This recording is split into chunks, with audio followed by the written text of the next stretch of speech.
the needed spirit and desire to get this done. But technology drives innovation, and innovation drives development. He said the COVID-19 pandemic, the Russian war, have changed structure to digitization, and smart countries will take advantage of the digitization revolution. The global architecture is going to change once this is over. It's clearly we will have a completely different architecture that is going to emerge. The global supply chain, that we used to know will change. Countries are going to want to be less dependent on others because of what we have seen. That is what is the new system that is coming. But as we are transitioning towards this new system, we have to take advantage of and put in place the systems that will allow us to be competitive in this new global architecture. This is the Ghana CEO Summit. Awards were presented to the chief executives who distinguished themselves creditably in 2021. The Minority Caucus in Parliament is demanding that the Finance Minister appear before the House and account for all funds spent in respect of COVID-19. Addressing the media on Tuesday, the Minority Leader, Mr. Haruna Idrisu, called on President Akufo-Addo to initiate a probe into the COVID-19 spending. As I indicated, we are vindicated because we now can understand why a motion by the minority in Parliament to probe COVID by an institution which should be the most fundamental institution and guardian of the public purse, Parliament, will dismiss the motion even at birth by actors of the new Patriotic Party political administration. So as much as we feel vindicated, we are further scandalized, and we are calling on President Nana Addo Dankwa and reminding him that the 1992 Constitution is premised on probity and accountability, and that if he has any respect for the values of integrity, let him probe COVID and COVID spending across the country. When Excellency John Dramani Mahama addressed some group in the United States barely a month ago and stated that COVID resources were used to prosecute the 2020 elections, little did he know that Felicia Tete will come and affirm that which Excellency John Dramani Mahama stated. At least, Felicia doesn't work for the NDC. She works for the new Patriotic Party. We will renew our position. We will refile the motion for a probe. But to the Ghanaian public, these are those who parade that they care and they are protectors of the public purse. The Majority Leader, Mr. Osei Mensah-Bonsu, says the statement that made the rounds that he had informed the public that the Finance Ministry had released Parliament's outstanding allocation was a miscommunication. He says he never contradicted what the Speaker had earlier said on the issue. The Majority Leader made it on Tuesday. The Director of Finance and the clerk came to me to discuss the status of our financing in the House. In their presence, I called the Controller and Accountant General that it appeared the situation was dire. And he responded that he thought that some releases had come to this House. So he asked us to stay on the phone, cross-checked, and then came to the determination that it appeared there was a hitch. There had been a hitch. I insisted that it should happen by the close of day. Early the following morning, he told me that the 25 million had been released to Parliament.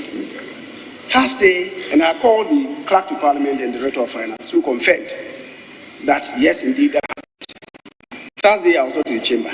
I went to Kumasi. I had to go to Kumasi. It appears to me that the Speaker was not aware that that amount had come to Parliament. So on Thursday, he made a statement. Friday morning, then I had one of these radio presenters called me in the morning that the Speaker had made this statement. And my reaction was that, it's not entirely the case, and that some amounts have been released to Parliament, and that we may have to have a meeting with the Finance Minister, the Controller and Accountant General, so that we have regular releases. Apparently, some communication was made to the Speaker that in public space I had contradicted him and so on. I consider it unfortunate.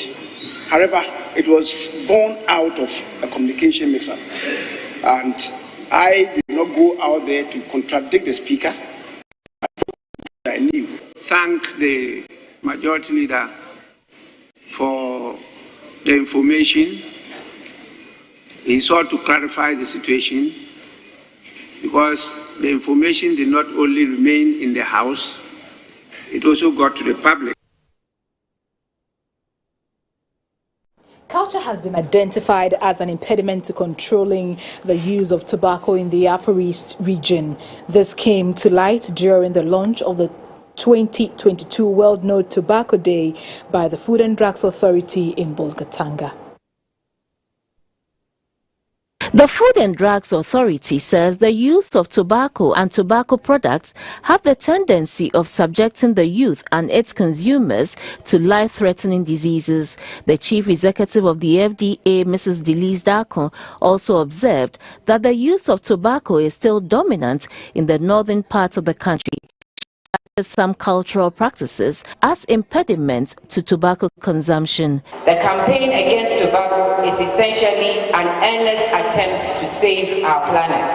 This year's launch in Bolgatanga was necessary after identifying possible cultural impediments to tobacco control, which is within the region. We believe this will set the pace for engagement on exploring culturally acceptable alternatives to the utilization of tobacco as a cultural staple in the northern part of the country. Mrs. Delise Darko advised the rural folks not to resort to the use of tobacco as medication for the treatment of toothache. The paramount chief of Sekoti traditional area, Nabasigri Biwong, assured the Ministry of Health and the FDA of his resolve to engage all partners to ensure the reduction in tobacco use in the country. We met our great grandfathers using tobacco as herbal cure for toothache and few other ailments. We are enjoined by law to modify aspects of our customs which seem to be injurious or outdated. We'll look for the necessary location support and see how we can elevate its use in our personal rituals. Students from the nursing training colleges, senior high schools, religious leaders from the Christian and Islamic religions, as well as the security, also called for the ban on the importation of the products from neighboring Togo and Burkina Faso. They also called for continuous education at colleges and universities on the dangers of smoking shisha. Moto is a Ghanaian cuisine made from cocoyam or yam. It is also known as yam pottage. On Chopology today, we will prepare this delicious meal, which is in most cases the first solid meal of many Ghanaian babies. You will need your notepad to scribble some notes, because definitely this will be the best cocoyam pottage from your kitchen.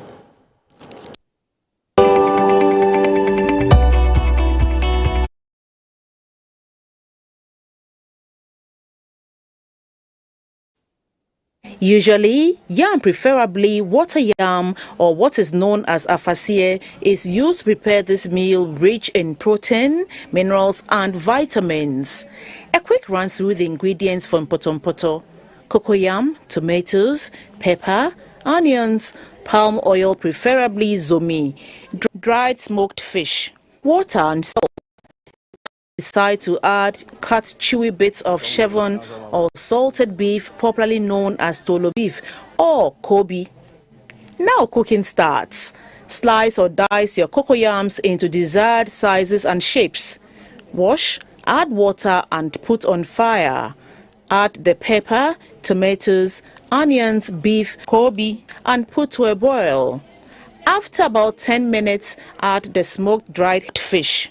You can now take the pepper, tomatoes and onions and grind in an earthenware pot or blend into a smooth texture. Remove the kobe from the contents on fire and set aside. This is to prevent it from becoming too soft or flaking into tiny bits. Add the ground ingredients into the contents on fire and gently stir.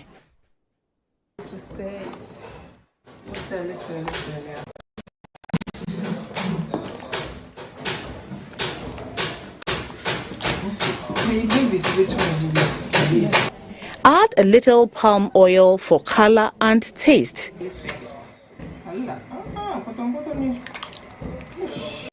You can now put the kobe back into the mpotompoto.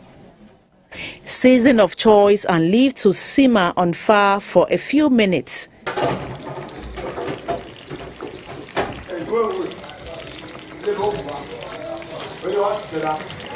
Stir intermittently. Voila! Food is ready and it's time to sit, taste and enjoy. So usually now your potato is ready. You can take it to the table. You're watching News Hour live on GBC News, your news and governance channel. On its Golden Jubilee, Yendi courted support from all for the free SHS policy and appealed to politicians in the country not to politicize the program to achieve academic excellence. The headmaster of the school in his message said, though the school has received its fair share of infrastructural projects, increasing population puts a lot of pressure on existing infrastructure and hence the need to do more to boost teaching and learning. Yendi Senior High School has its origins in the vocational training school established in 1922. The school was to serve as a skills training institution for the Northern Territories. The school later became a native authority school in 1937. In 1970, under the influence of the then Member of Parliament for the area, Alhaji Mahama Shani, and the leadership of the CBA Tidium, Yendi Senior High School was established. The school started with 70 boys, but currently runs as a mixed school with a population of 3,540 students. Yendi Senior High School runs various courses including general arts, home economics, science, agriculture and business. The school has produced some distinguished personalities, including 3 current directors of the Ghana Broadcasting Corporation. However, there are some challenges that need urgent attention. The headmaster of the school, Chief Al-Hassan Mustaq Hussein, appealed for support to boost teaching and learning. The urgent need to renovate and refurbish a dilapidated and poor equipped science laboratory center, provision of a pickup vehicle for the school, renovation of our 20 unit with 2-story girls' dormitory and a 33-story partial house dormitory block. The Deputy Minister for Education, Mr. John Intim Fojo, in the stead of the Vice President, as special guest of honor, extolled the successes of the free senior high school policy. We are poised to make sure that every Ghanaian child is educated. There are many undesirable practices that we have in the country and elsewhere, and I always contend that when the last child is educated, you find the last undesirable cultural practice also eradicated. And the best way to eradicating poverty is through investment into education. And that is why free SHS is not and must not become a line for political discourse and political propaganda. It is a policy that must unite all of us from all divides and to celebrate the gains we have chalked so far, and for us to ensure that we will have the dividends that are going to soon be paying off. When you have a highly educated population, you will have a highly developed country. Some old students of the school admonished current students to be disciplined at all times to achieve the educational goals. The National Democratic Party, NDP, says it is looking forward to the 2024 elections as a turning point with its dominance in governance. This was announced by the founder of the party and the former First Lady, Nana Konadu Rawlings, at a media briefing held in Accra. If you are here today, I want you to bring ideas also on ways that we can strengthen our national security architecture by making everybody in the country alert to our own personal security and to the security of the people around us. Comrades, by dint of hard work, I am sure that we shall surely overcome all our difficulties and our challenges. And NDP looks forward to the 2024 elections as a turning point with our dominance in governance. You're watching News Hour live on GBC News and News and Governance channel. We're also streaming live on YouTube and Facebook. Business comes up shortly after this break. Please do stay.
Good evening and welcome. This segment is brought to you by QNet. I am Dorothy Ajamai. Development Bank Ghana, DBG, will formally commence business next month. DBG is a wholesale lender and will not deal directly with individuals but participate in commercial banks, including Consolidated Bank Ghana, CBG, to on-lend to SMEs to enable them play active role in the African Continental Free Trade Area, AFCFTA. In 2020, the World Bank approved an aid package of $250 million to help Ghana set up a development bank to harness the potential of SMEs. With a capital base of 1.2 billion cedis, DBG has entered into partnership with the Consolidated Bank to ensure that small and medium-scale enterprises in the country are duly financed. The aim is to utilize the benefits that accrues from the African Continental Free Trade Area, and according to the Consolidated Bank Ghana, it is well positioned to play a major role in ensuring that SMEs take full advantage of the African Continental Free Trade Area's opportunities. Hence, the African Continental Free Trade Area after opportunities, hence the partnership with Development Bank Ghana. CBG has over the last couple of years increased its financial support to SMEs by disbursing over 1.3 billion Ghana cedis and also expanded its reach to them through its 140 branches across the country. The managing director of the Consolidated Bank Ghana, Mr. Daniel Wilson Adu, said the partnership between the Consolidated Bank Ghana and the Development Bank Ghana would also strengthen the bank's balance of payments position, as it will boost exports, particularly in the sub-region. He added that it would ultimately position Ghana as a manufacturing and services hub within the sub-region and also as a gateway to West Africa, as we have always wanted it to be.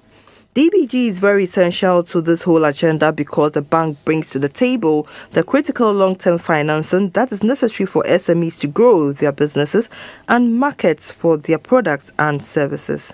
DBG is a financial institution that was established to address very key challenges within the business community.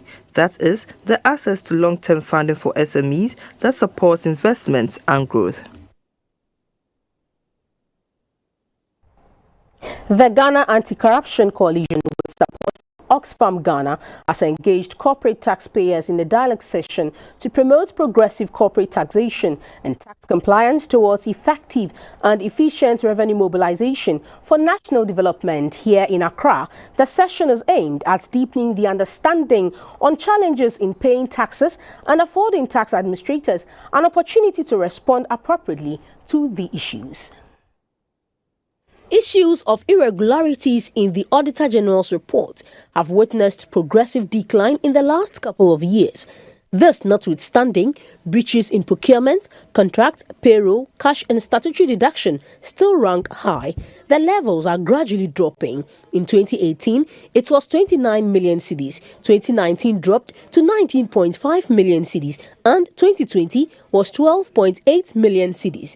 To promote anti-corruption and good governance initiatives in Ghana, the Ghana National Anti-Corruption Coalition met in Accra to engage corporate taxpayers on how to increase tax revenue to accelerate national development. The Chief Executive, Ghana National Chamber of Commerce, Mr. Mark Bedu Abuaji, said tax compliance has become difficult due to lack of transparency. He said the corporate taxpayer is not against payment of taxes, but rather tax administration should be fair. Getting a lot of revenue from taxes is not about increasing the tax rate, because if you do it and it's higher, it becomes a disincentive and people will find a way to avoid it or to evade it.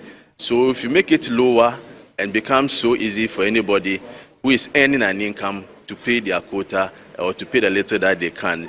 So we are not actually expecting any increase in tax in recent times. That businesses are also suffering, but we are expecting that they broaden it to bring in those who are not paying taxes to also pay tax to enhance the tax revenue that we are. From the GRA, Mr. Clement Amankwa-Bunsu said a number of interventions have been rolled out to ensure voluntary compliance and improve revenue collection. He said taxpayers' portal had been unveiled, which enabled taxpayers to file online and even request their tax clearance and credit certificates. The Executive Director, Revenue Mobilization Africa, Mr. Jeffrey Kabute-Okanse, called for improved communication to enable corporate players to understand GRA systems. If you have actually accounted more for what you collected, a lot more people would be encouraged to be tax compliant. So a lot of Ghanaians were ready to pay more taxes, only if government can be accountable for the revenues that they have collected.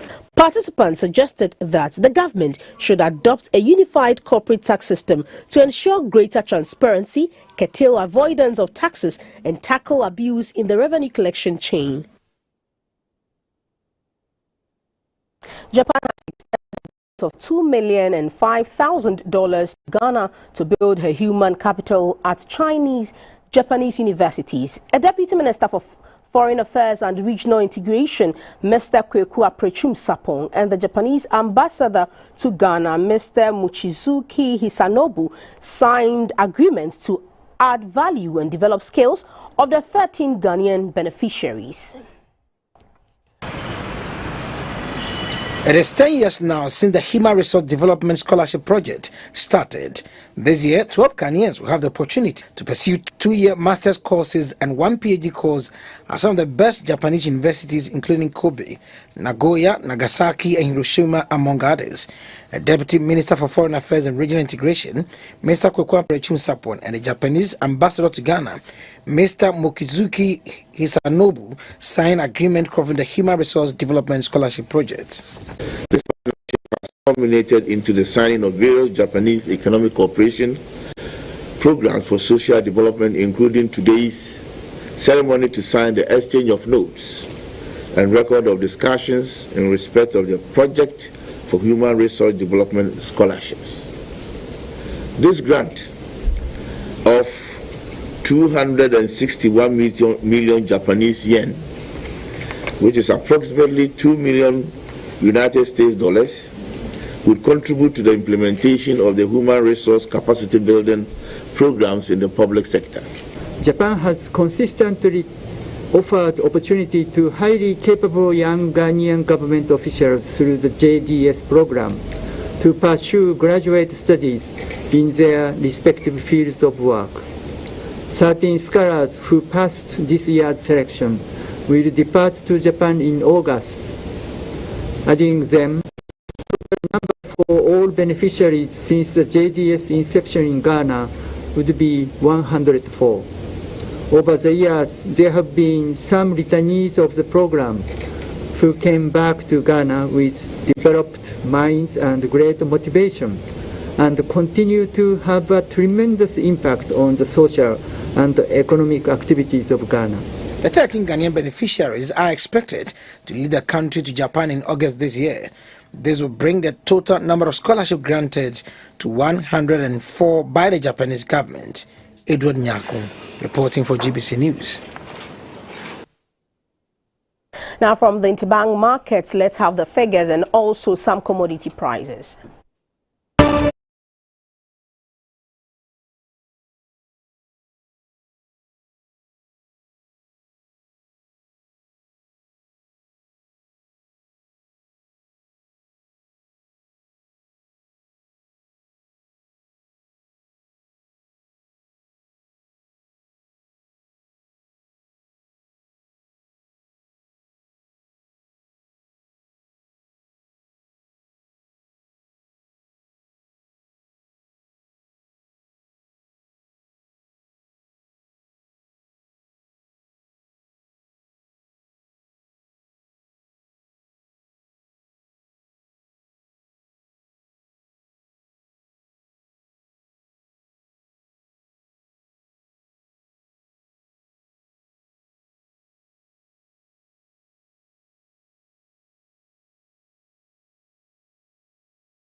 Good evening and welcome to the energy segment. I'm Dominic Honoji. We begin with prices of fuel at the pumps. The Institute for Energy Security, IES, is projecting a rise in the price of petrol at the pump between 5% and 9% over the current price as crude oil prices surge.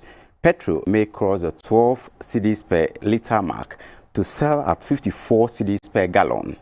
IES also predicts some form of stability in the price of diesel and LPG.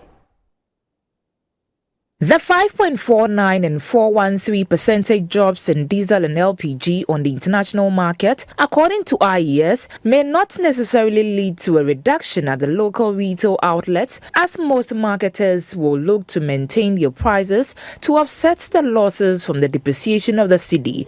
On the back of the cedi's depreciation and the 11.05% jump in the price of diesel on the international market, gasoline in Ghana is set to sell above 10 cedis per litre, which translates into 45 cedis per gallon. Dr. Yusuf Sulemana is an energy analyst. As long as taking upward trajectory, I think consumer is likely to feel the full brunt of it. We are likely going to see more high price at the pump, and so the projection may not be out of place because yes, price at the global front are taking upward trajectory, and once that is taking upward trajectory, that will directly feed into what the consumer buys at the pump. It's high time we take long-term measures by having a local refinery. So we're going to Europe to import these products. Currently, the national average price is pegged at 9.75 cedis per litre and 11.71 cedis per litre for petrol and diesel.